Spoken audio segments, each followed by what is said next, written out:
بسم الله والحمد لله والصلاة والسلام على رسول الله. أيها الإخوة الكرام، السلام عليكم ورحمة الله وبركاته. وجد درس 48 من دروس شرح موطأ الإمام مالك الفلسي عفوربي ورضي الله عنه. بضد باب التشهد في الصلاة. وجي عنوان هذا الباب التشهد في الصلاة. أول مسألة نذكرها: لماذا هذا العنوان؟ أي غادينا التشهد في الصلاة، رغم أنه تحيات شحال التشهد تصيم سايلي قلان لانت كلمة التحيات، لانت الطيبات، لانت الصلوات، أتصي قلاني مسلايين يقرزن ما شاء الله. ولكن أي غير بوينت العنوان التشهد ندايث مثلا إبرازا لفضل الشهادتين، مادام الشهادتان وردتا في نهاية التشهد: أشهد لا إله إلا الله وأشهد أن محمد رسول الله. باش غادي يبقى يعني فضل الشهادتين من باب التغليب إلى ذي الشرع إلى ذي اللغة أيضا مقارن باب التغليب، تغليبا لفضل الشهادتين. لذلك يسمى ما نقيم بين الصلوات منزول ركعتين، من بعد نقيم التشهد نهار التحيات مر نفك تظليث قبل الصلاة الإبراهيمية أدنوي التشهد. وقيل العنوان باب التشهد في الصلاة. الحديث رقم 200: حدثني يحيى عن مالك عن ابن شهاب عن عروة بن الزبير عن عبد الرحمن بن القاري أنه سمع عمر بن الخطاب. ذكي هذا السند في يوضع الميد عمر بن الخطاب والزرام ذي الشرع يلهم يقارن ذي الحديث، يلهم يقارن السند، يلهم يقارن المتن مهم بيقين.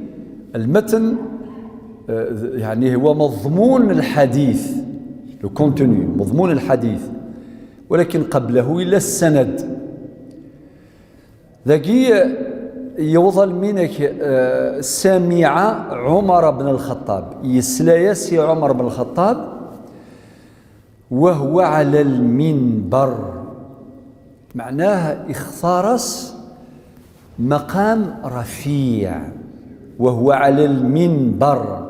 شوف الوصف الدقيق. ملاحظة ثانية: الوصف الدقيق ولا ما كذي الأحاديث نشرح يا عدان أتوالي ما الصحابة ما تشرحن أتسكن تفاصيل دقيقة.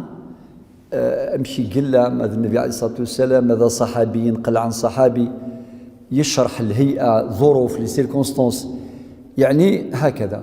وهو على المنبر يقيمك قرون وذي قيمك مثلا يردونيث، وهو على المنبر يعلم الناس التشهد، أي السلماذ إيمذانا التشهد. يقول شو دي قرأ طب قولوا هكذا، يقول للناس حاضرين: قولوا التحيات لله.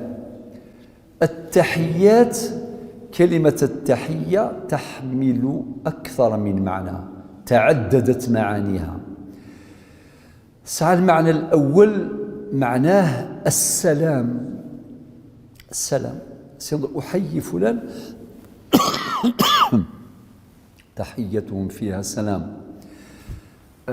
أتحيضيون تسلمض فلاس. التحيات من معانيها السلام، والسلام ذي التحية، وكذلك تلويث ذي لهنا تحيات سلام لا بي لهنا تلويث. كذلك يسعى المعنى السلامة، ماشي السلام، السلامة. المعنى يسا كيسلم ربي، أكيسلم ربي وغيسلم ربي من جميع الآفات. وكي معنى معتبر في هذا الحديث.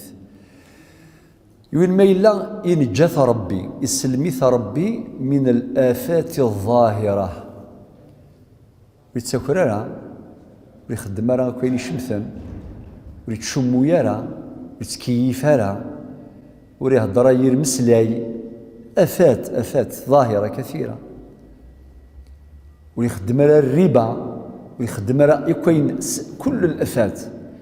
السلامة مقصودة في الحديث. طبعا هذا الشيء عجيب. هي النبي عليه الصلاة والسلام أوتي جوامع الكلم. أديوا مسلي هذا مشطوح ولكن المعنى يسعى عميق جدا. إلى ذا المعنى نظن السلامة من الآفات الباطنة، الآفات الهلكة وياض وقاذو نتوالي يرى الله ربي نتوالين مثلا الحسد يخص وقي ضطان ودي فانا راه فمذان ولكن تقولي سي ونثي ساني ساعات صافي ذاك ضطان لهلاش مدين التحيات معنى تسأل الله السلامة من هذه الآفات، الحسد، الكراهية والبغض والحقد، كل آفات هذه مرة. إلى المعنى النظام السلامة في الدنيا وفي الآخرة. السلامة في الدارين يكون قرن قبيلي يفني في ربي لهنا نغثلويث ذي السنث ثذرين. السنث ثذرين يعني ثم زواروث ثقي الدنيا ثكتي السناث. السلامة في الدارين إذن هذا أيضا مقصود. هما يلايون ذي الدنيا تسلك سالم ولكن ذي الآخر يعتسف كما لا السلامة ذي الكيوم باول وليش كم يحمل من معنى كلمة التحيات. مازال معنى وايض والستنغ والسبعانغ والثمانية اللي هو معنى البقاء. مدينة التحيات، التحية من معانيها اللغوية البقاء. البقاء ينرسي ضمين إيمانيس ولكن التحيات فقط لله أي البقاء لله. فهم جماعة الخير اللغة العربية تسعى المعاني عجيبة جدا.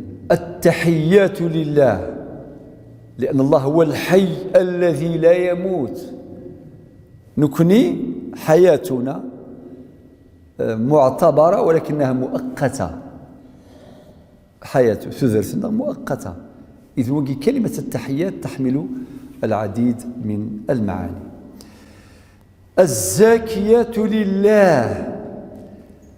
الزاكيات معنى جميع الأعمال الصالحة المزكاة. وكلمة الزكاة ما كنت نشرح ذي تعرف تحمل كلمة الزكاة يزكو كلمة الزكاة تحمل عدة معاني. المعنى مزوارو المعنى البركة. البركة ماشي يوني يخدم الزكاة يسفغ الزكاة إن شاء الله تدوز البركة سيفك ربي البركة ديال الزمرتيس ديال الرزقيس ديال خاطر يتعشر يزكي. إلى المعنوي السين اللي هو معنى النماء ذا النرني يقول ما يتزكي يتعشر ذي ربس ديرنو السيفك الزيادة ذوين يكسب زيادة. إلى المعنى وايض معنى تزدي التطهير ولكن التطهير لمن؟ تفضلوا. الزكاة تطهير لمن؟ تزدي يومي المال معنى ما إلا كملت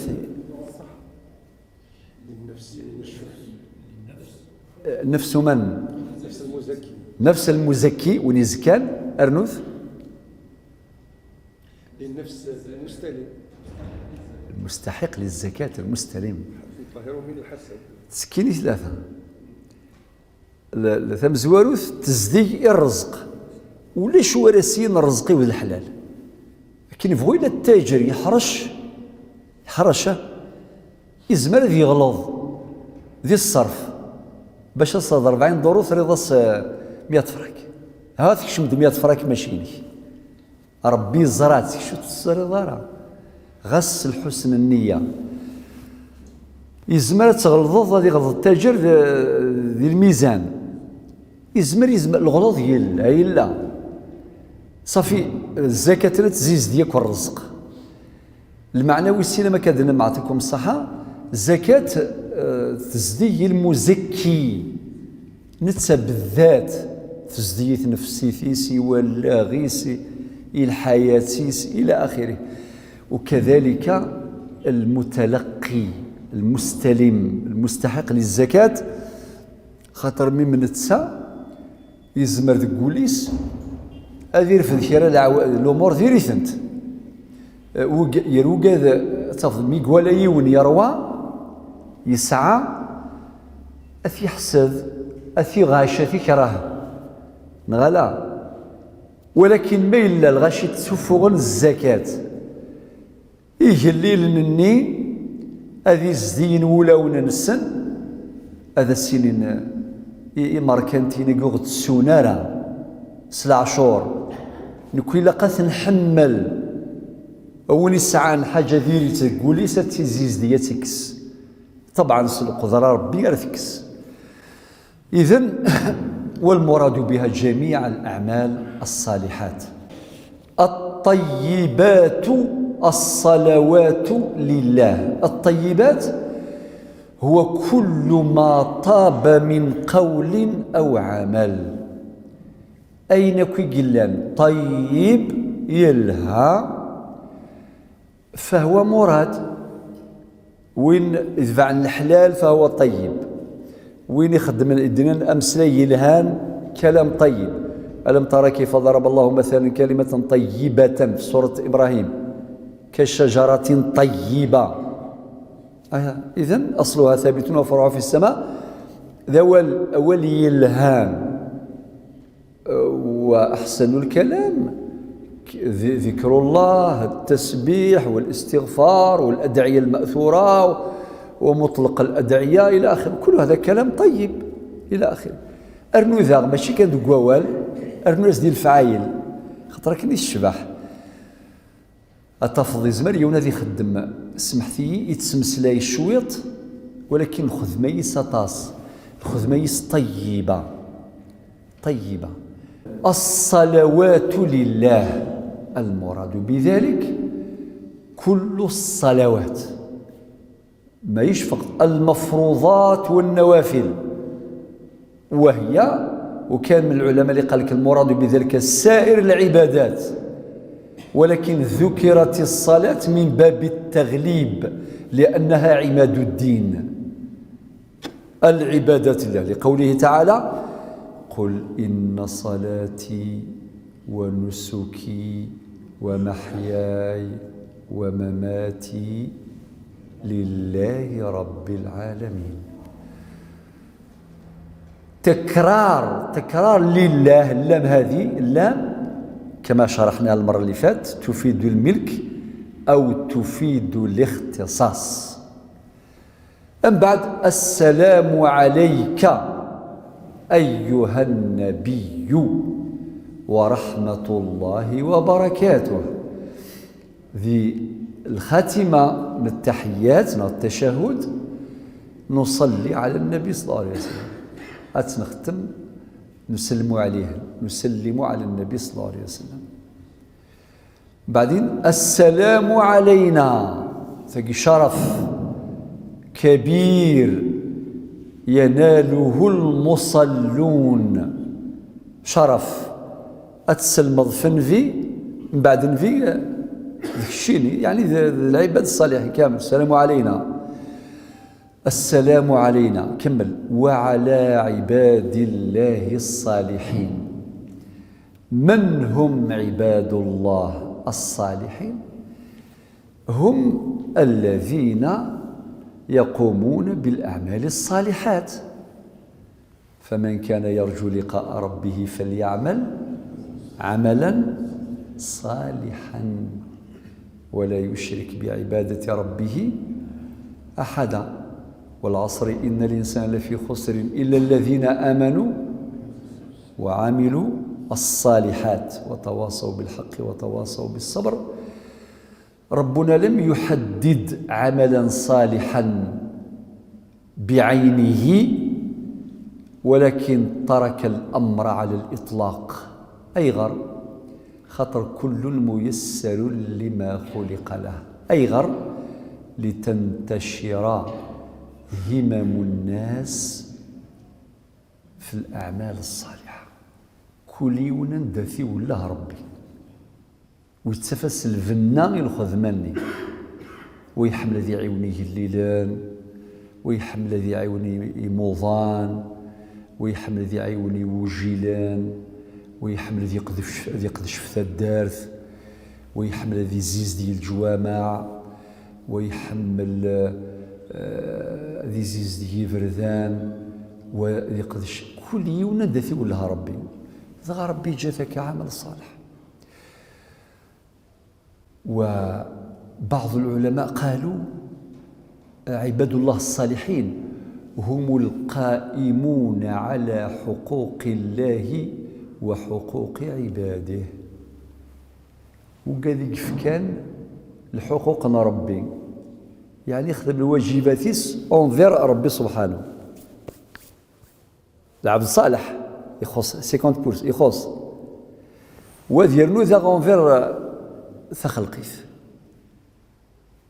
شوف معنى عميقة ذكره العلماء قالوا القائمون على حقوق الله وعلى حقوق خلقه هم الصالحون. اتفقنا؟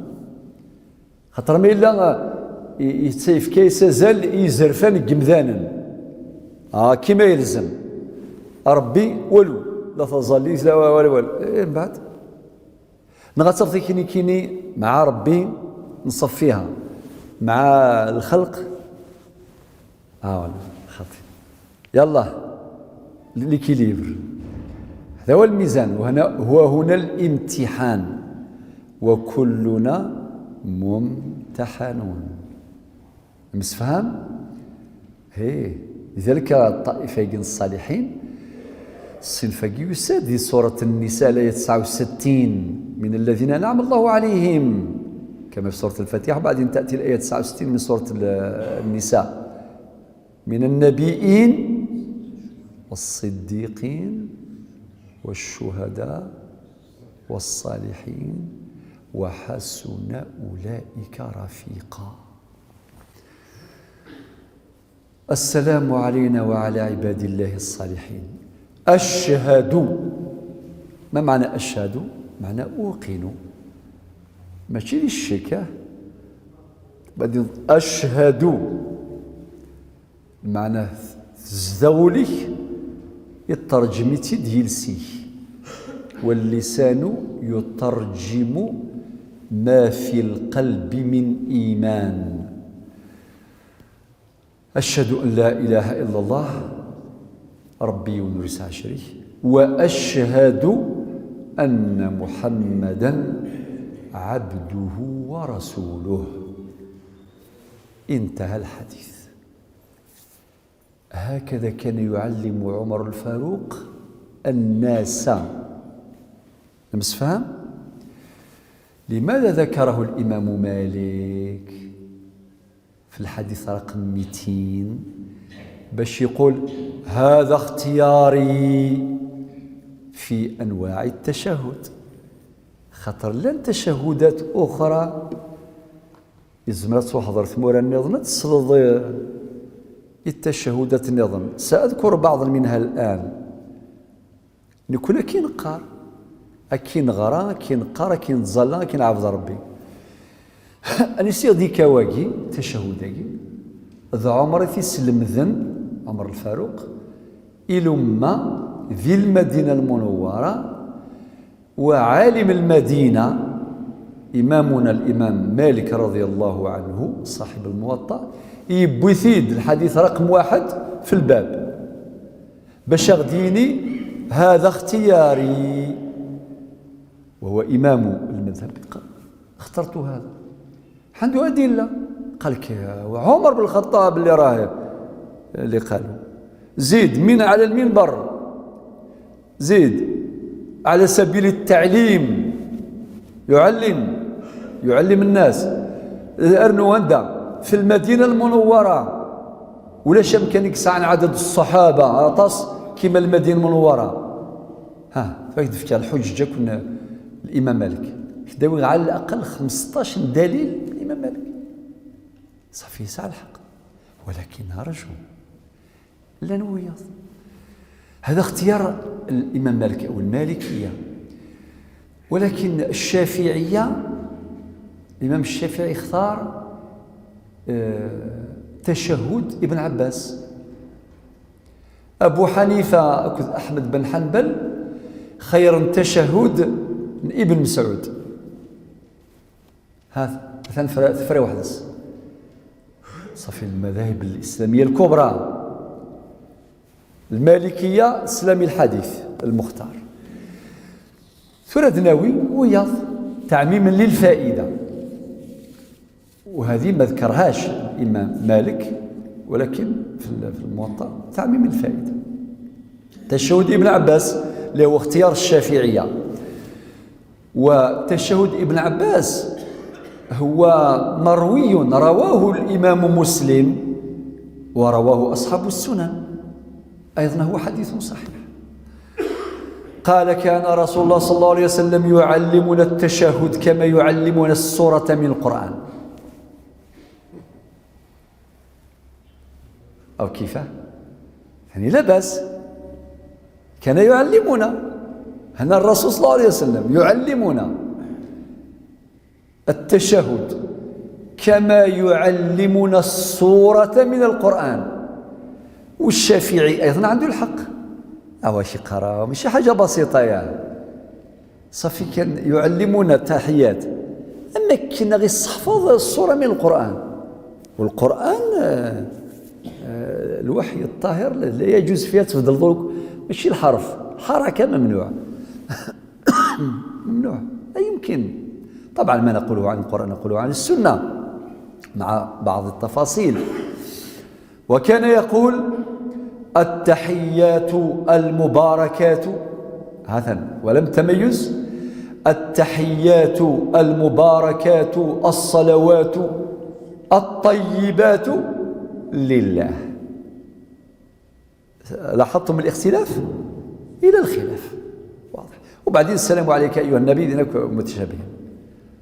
إذن تبدأ التحيات المباركات الصلوات الطيبات لله، وهو اختيار الإمام الشافعي رضي الله عنه. والسادة الشافعية أدنوا ثرى اختيار أبي حنيفة وأحمد بن حنبل صاحب المسند. هذا الحديث وهو تشهد ابن مسعود أيضا هو مروي عند الأئمة الستة، أئمة ذكروه أيضا بطرق صحيحة. أيضا هذا الحديث صحيح. قال كنا إذا صلينا خلف النبي صلى الله عليه وسلم، هكذا الصيغة، صيغة الحديث، صلينا خلف النبي قلنا السلام على الله، زيادة وليش تشهد، السلام على جبريل وميكائيل، ثقي ولا شيء تشهدتني وياه. السلام على الله، السلام على جبريل، على ميكائيل. هذا أيضا صحيح. واقي صحيح واقي صحيح واقي صحيح. هذه أنتم تسألون تقول باللي ذنيا وكيفاش يضرن. تلك اختيارات الفقهاء. الفقهاء عندهم الحق يخير. شغل سمحتي تروح مثل 3 يذون غير 4 يذون، أريوس نتا الدارت تدارت تسعة 4 يفردان كل يون ذا شو فردي كذبع تيوض ماك تفضيون ديون وريح ندار لي فيراج غا غادي بعد كي نروح هذا سافريد غاس غزيف يظل ولكن وري صار لي فيراج ذا فريد واضح كيني لا للراكورسي غاس الميسا لي فيراج معليش صافي تسعة ما كل حق للنهاية ولكن تختار في النهاية. الفقهاء لازم يختاروا من الناحية المنهجية، لازم أي غار لازم يختاروا خاطرهم يؤصلون للفقه إلى قد خذ من ويعملون على إبراز خصائص المدرسة سن. لذلك الفقهاء لهم حق الاختيار، ولكن نحن من الناحية العلمية لابد أن ندرك ذي ثموسيلة قال السين خاطر مون السين راه تسلسيون السيني السلام على الله السلام على جبريل وميكائيل السين الشيني لا يصالح مادام انت متبع لمذهب معين شرعي عادي لمدرسة من مدارس الفقه الإسلامي الكبرى عادي على المستوى المعرفي مليح. وقد أشرنا إلى هذه الفكرة المنهجية مرارا بأساليب عدة. هذا منهج الفقهاء. أما المحدثون قالوا بصحة هذه الروايات كلها. إذا كاش واحد منكم واحد منا غلط اقرأ بصيغة من الصيغ يجوز عادي أتفضيوا لي سنيت انتياكو فين ضنض الصحة وخاصة دي التشهد السرية في سيولة ديون فهم من المسألة كيف ما ذي السر ولا شوي كيسلم سر ضيمانك ربي يسلم.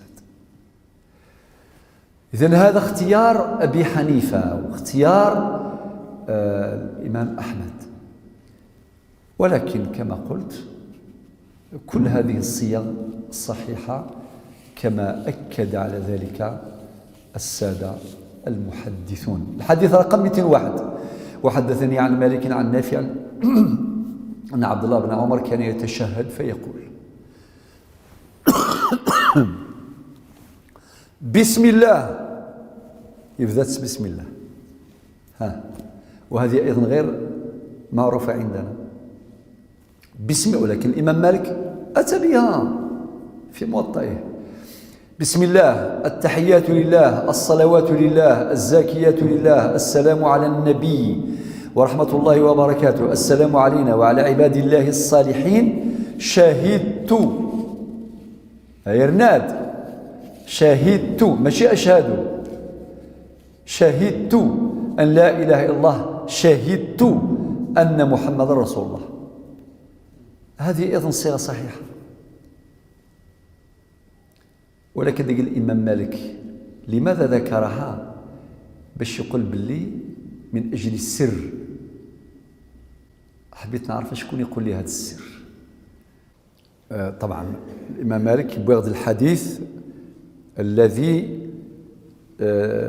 نذكره في صلواتنا انفراد،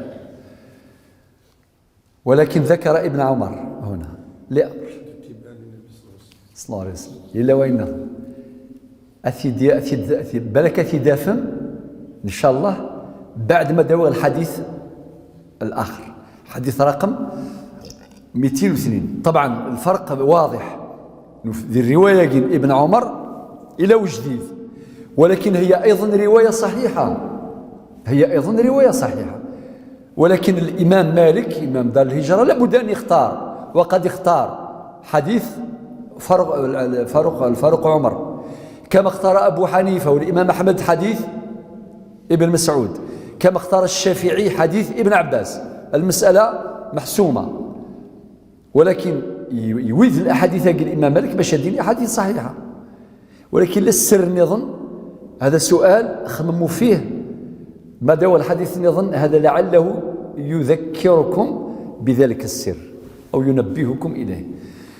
حديث رقم 202. وحدثني عن مالك عن يحيى بن سعيد الأنصاري عن قاسم بن محمد أنه أخبره أن عائشة، يعني زوج النبي صلى الله عليه وسلم من المؤمنين، كانت تقول إذا تشهدت، مثل قمم يعني التشهد، تشهديني التحيات الطيبات الصلوات الزاكيات لله، أشهد أن لا إله إلا الله، أوقن أشهد أن لا إله إلا الله وحده لا شريك له. هذه أيضا إضافة، لاحظتم الفروق. وأشهد أن محمدا عبد الله ورسوله. السلام عليك أيها النبي ورحمة الله وبركاته. السلام علينا وعلى عباد الله الصالحين. السلام عليكم. هنا انتهى الحديث. تفضل.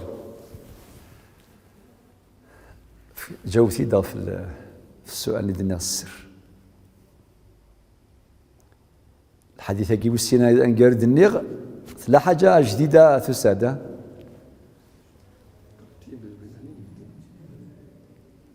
فضلا عن الفروق قلنا ذي متن التحيات الخاتمة ينس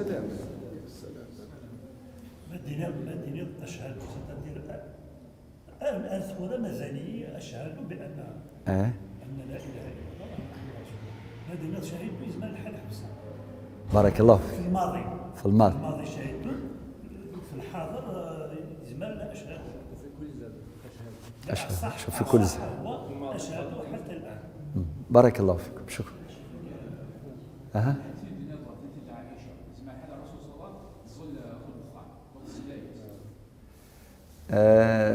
في السر أو إلى السر تقول في آخر حاجة نقصد في حديث عائشة السلام عليكم. خروج من الصلاة. في كسامنا الشيخ حسن. شسني في كنا عليه فيه. عائشة أغدقار التسليمة الوحيدة لقي فكاغد التحيات ثرني غد حاجة تجغيط سوالي ما تصنت الجوامع عن تذرين عندها الشيخ مشي يسلم ميكفى تظليث السلام عليكم.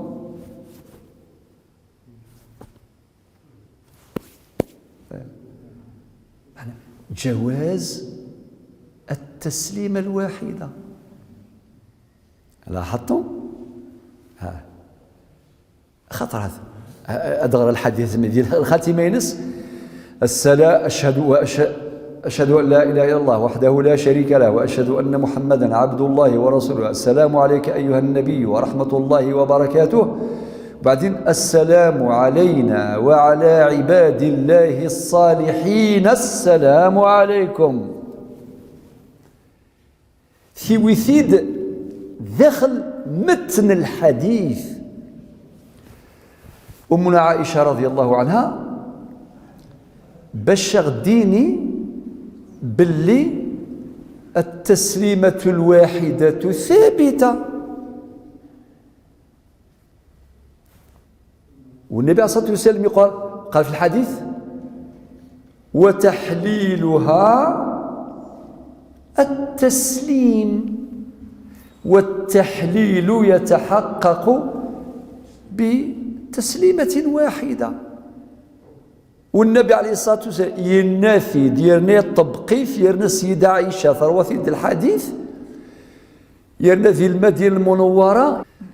الحديث رقم 202 السيدة عائشة رضي الله عنها يتوختم السلام عليكم، دليل على ثبوت التسليمة الواحدة عملا بحديث النبي عليه الصلاة والسلام وتحليلها التسليم.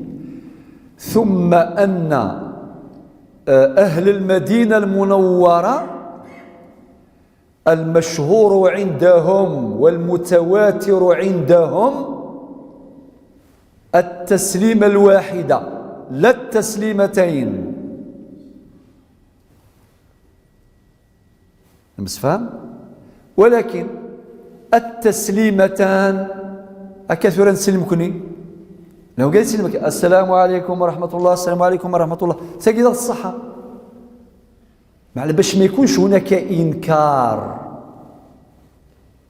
لا يكون هناك إنكار. أضف مثلا يثاد دارس الإمام في الجامع في أي مسجد يخدم التسليمة الواحدة ولما يقدمي كتخدم تزلط سقسي الإمام أكنك خدم ولكن بالشيخ نازيه كتربين الشيخ نازيه ما إلا الشيخ يقدرك يقدمي كتزلص الغاشي الزالك اللي تزالا حاضر الدويضة جديد ولا ما الشرع يقدمك الشيخ تزلط الشفاعة ذي الوثر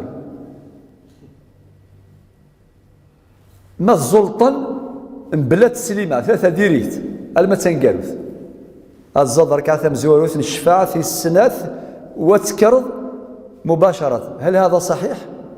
يصح، ولكن ثهرد ذاك الأمة ياكل سقسي الشيخ نكوني السن ذي رمضان ينزل أكل الشيخ يا ذي رمضان أنزل العشاء 4 ركعات أنسلم أنزل 8 ركعات تراويح سناث نسلم أم بعد أديني الشيخ الشفاع هذه زال ركعتين يتسلم لخاطي يتسلم أم بعد هذيك كلا ديويثنا الركعة يتسلم صافي كان ينسن الشيخ الناظر أكين خدم ذاكي جامع لالا دمامايا العتيق إما يسدين في الحرمة يقدمي الشيخ سيني الظل يسنى الشفاعة ذي الوثر إذا غادي يخدم الرئيس أم بعد ذاكي الغاشي السين ثاني غلظ السين سبحان الله نخاطئ لماذا؟ هو سيدنا ثوري ما يبغى يصحفظ ماشي انت غيصحفظ سيني الشيخ ذي الحداقه لا نزال ثقي الصحه خلاص شغل التحيه تاكي نخدم الساقي التشهد ماشي هو واجب عليك انت السين ديالك سين الصن بركاك، ولكن من الناحيه العلميه المعرفيه الا انت السينض ولا ما السينض انت وياض السين ثقي مشروعه ليجيتيم ما إلا مخالف نسينا كينا أين استجد الصحة وهكذا. ماذا الحديث إني قبل الحديث 201 ابن عمر يسلم 3 تسليمات حتى 3 تسليمات أيضا واردة، ولكن المشهورة هي التسليمة الواحدة وهي المتواترة عند أهل المدينة المنورة، والتسليمتان مشهورتان في غيرها في العراق وفي غيرها. أما 3 تسليمات فهي ليست كذلك، ولكنها هي مشروعة. حديث 203 وحدثني عن مالك عن يحيى بن سعيد الأنصاري عن القاسم بن محمد أنه أخبره الحديث مثل حديث 202 تماما. حديث 204 وحدثني عن مالك أنه سأل ابن شهاب ونافع عن مولى بن عمر عن رجل دخل مع الإمام في الصلاة يشمد يون يسد متأخر يفاد الشيخ ذي الظليث هذيك الشم الظليث هذيك الشم في أي موقف كان عليه باش يسيونا ذي في يسراجو أسيري وقيلا ركعتين قالوث سي با لابيل هذا الجي غادي يسلم الشيخ من بعد خاطي أروح تسوي الفضل للجماعة أكن دوفض الشيخ شميز. أما ذي الركعة ذي الركوع، أما الرفع من الركوع، أما ذي السجود، أما في أي ولو كان التشهدين قالوا عادي اكشميز عادي دخل مع الإمام في الصلاة وقد سبقه الإمام بركعة، يزورث الإمام الركعة. أشو سينا أيتشهد معه في الركعتين؟ هل ترى ولا تسديوي التشهد والأربع صافي مادام فاتت ركعة صافي الحقيقة ركعة فاتت ركعة معناتها يقيم الإمام جلس للتحيات للتشهد، هل يتشهد؟ نعم يتشهد، نعم. والأربع ما إلى الظهر نهض العصر نهض العشاء يعني ذي نهاية الصلاة أيضا. وإن كان ذلك له وترا، غاس بالنسبة إليه وترا مادام فاتت وصافي ثلاثة فثنت ثلاثة يفدي وث وكذا، فقال ليتشهد معه. بعد واش قال الإمام مالك؟ قال مالك وهو الأمر عندنا، سهلكنك وهو الأمر عندنا. وقد ذكر هنا ينتهي الحديث، وقد ذكر العلماء أدلة لذلك، منها من هذه الأدلة حديث النبي عليه الصلاة والسلام إنما جعل الإمام ليؤتم به. هناك رواية من روايات هذا الحديث، هناك تتمة أيضا مهمة من هذه الروايات: فلا تختلفوا عليه، إنما جعل الإمام ليؤتم به فلا تختلفوا عليه، والله أعلى وأعلم، والسلام عليكم ورحمة الله.